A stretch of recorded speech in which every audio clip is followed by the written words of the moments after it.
Whatever it takes, I know I can make it through. A Degrassi podcast with Kelsey and Holland too. I know I can make it through. Hi, and welcome to Whatever It Takes, a podcast about Degrassi, the Next Generation. I'm Kelsey. And I'm Holland, and today we're talking about Season 10, Episodes 43 and 44, Drop the World.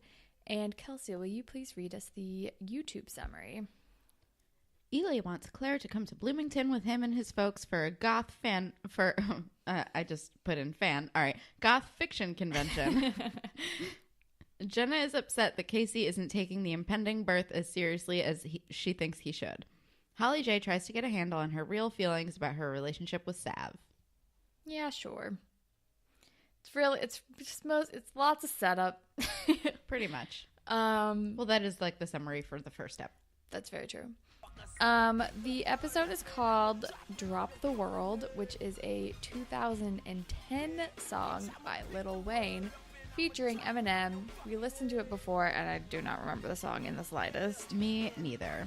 But maybe it's like fucking world goes to shit. Yeah, for some kinda. people. For Eli and Claire, at least.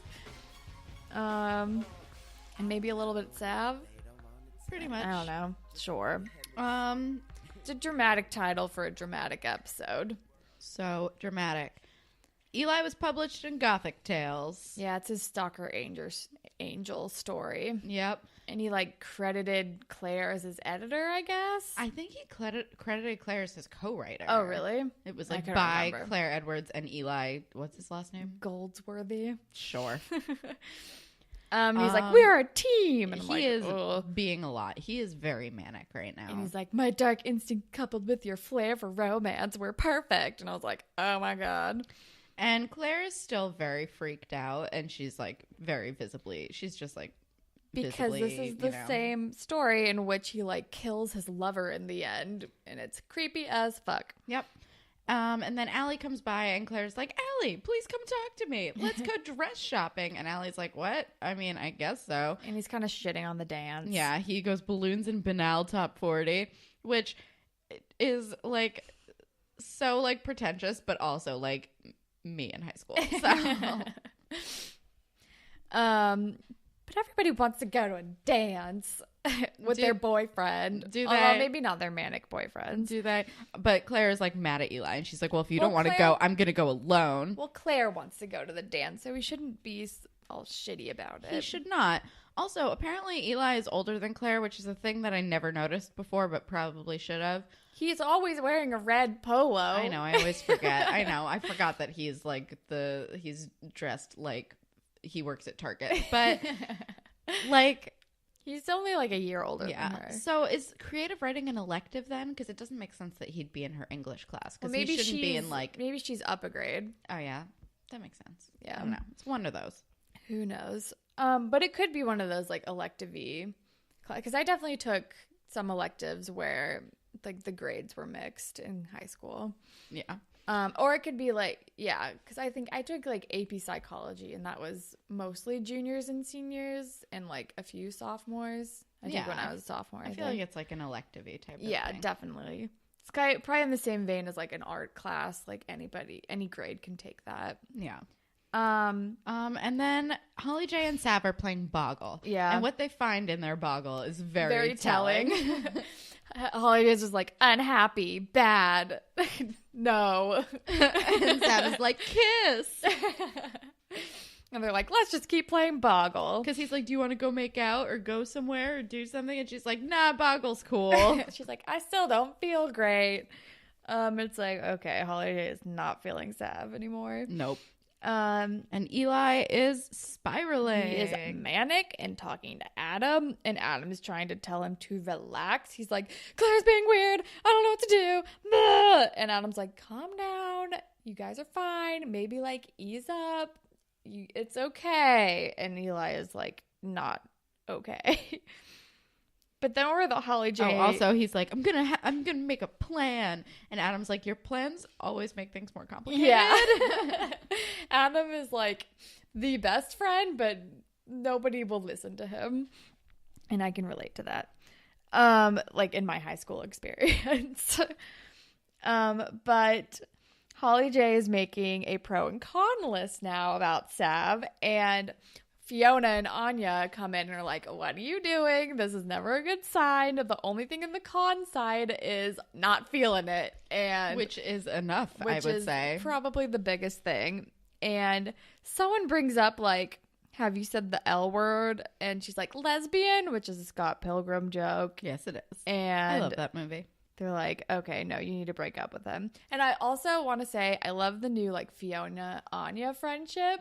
Into it. And I think also in the scene, Fiona's like, oh, yeah, by the way, I'm gay. And Anya's like, okay, cool. She just, like, really just takes it in stride. I love it. But yeah, she basically comes out by being like, yeah, Holly J has lesbians on the brain ever since I came out to her. P.S. I'm gay. Yeah. But then we're with Miss Dawes, who is called... Oh, wait. Also, sorry. I'm sorry. One more thing that I wrote down, which was a really good thing that, like, Anya said that I thought was very telling, which is, no reason to leave is never a good reason to stay, which I think is good advice. Very true. Yeah, because College is like, but he's so nice. There's technically nothing wrong with him. And they're like, yeah, on paper, but if you aren't feeling it, get out. Not feeling it. Natasha agrees. Not feeling it. But then we're with Miss Dawes, who has called Eli into the office because she's like read his story in the Gothic whatever, and she's like, so I'm concerned and I want to talk to you and reach out because it's my duty as your teacher, and it seems like this story is a cry for help and I want to make sure you're okay. And he's like, I'm fine, everything's fine, we're fine. And she's like, okay, I gotta ask. And then she tells him about the Gothic fiction convention that's happening over spring break. And she's like, now that you're a published writer, you should totally go to this thing. It would be really cool for you. Which is very nice of her. But very also convenient timing that there's a Gothic writing convention, though. True. But also, Miss Dawes, you really dropped that real fast because you're right to be concerned. Maybe follow up with that with his parents or something. Seriously. But then we're with Jenna, and she's like about to have her baby shower, and of course Casey is not helping with it at all. He already sucks at this. He promised to assemble a crib and he hasn't done it yet. I think she's like with Allie and they're like talking about how shitty Casey is. Pretty much, which tracks. Also, can we get into fashion, please? Sure. Allie has a high ponytail in this scene that I liked. Eli's leather jacket and like gray shirt look is very tame for him, and it looks good, like when they're in the forest or something. Eli's dad's hair is exactly what you think it's gonna be. Eli and Adam are wearing very orange beanies while they're hunting, yes, which I understand is like, it's like a utility, but it's also extremely orange. Holly J's purple dress for the dance is cute. Yep, but everyone else's dresses are bad. I don't like Anya's. I don't like Fiona's. I don't mind Fiona's. There's so much ruching, which is Bianca very of the time. looks good. Bianca always looks good. I don't like Allie's or Claire's dresses, but they both look good in them. Yeah. Shantae's dress is so lime green and shocking. It's bright. I was not into it. I think that's all I have, though. Eli wears his black parade jacket again. Of course he does.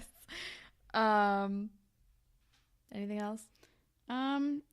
Jenna's dress is crazy. Oh, yeah. I actually kind of liked Jenna's dress. I thought it was a little crazy, but I thought it was good for the whole pregnancy thing. Also, her hair was great. Yeah. I liked Jenna's dress for her. It was like a very Jenna color. It was like peachy salmon with like a gold belt. And Anya is still wearing the most eye makeup. Yeah.